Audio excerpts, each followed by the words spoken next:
খালি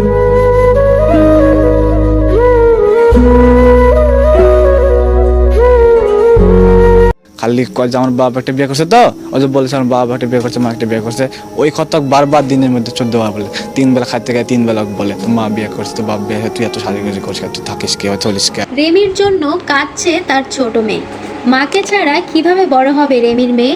4 বছরের মেয়েকে রেখে চলে গিয়েছে রহিমা আক্তার রেমি। ভালোবেসে সাগরকে বিয়ে করেছিলেন তিনি। প্রেম ভালোবাসার সংসারে কেন নামলো এমন অঘটন? মাত্র 14 বছর বয়সে ভালোবাসার মানুষ সাগরকে বিয়ে করেছিলেন রহিমা আক্তার রেমি।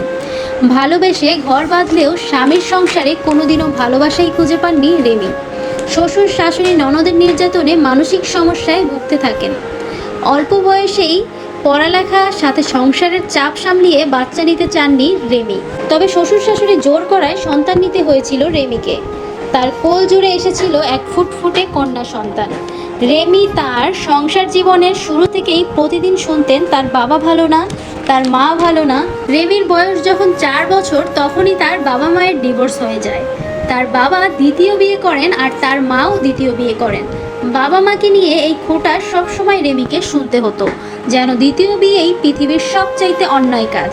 শ্বশুরবাড়ির মানসিক ও শারীরিক নির্যাতনে কখনো কখনো সিদ্ধান্ত নিয়েছিলেন সাগরকে ডিভোর্স দেবেন, কিন্তু ডিভোর্স দিলে তার মেয়েকে সবাই তার মতো অপমান তাচ্ছিল্য করবে। সেই কারণে তিনি কখনোই তাকে ডিভোর্স দেননি এবং মুখ বুজে সব সহ্য করতেন। স্বামীর নতুন চাকরি হয়েছে তাই তার গুরুত্ব যেন আরও অনেকটা কমে গিয়েছিল।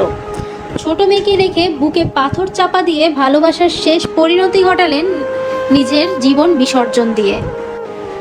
রহিমা আক্তার রেমির এমন করুণ ঘটনায় সারা দেশে তোলপাড় সৃষ্টি হয়েছে। সো ভিউয়ার্স, রেমির জীবনে ঘটে যাওয়া এমন মর্মান্তিক ঘটনা নিয়ে আপনার কোনো মন্তব্য থাকলে অবশ্যই তা কমেন্ট করে জানাবেন। ধন্যবাদ।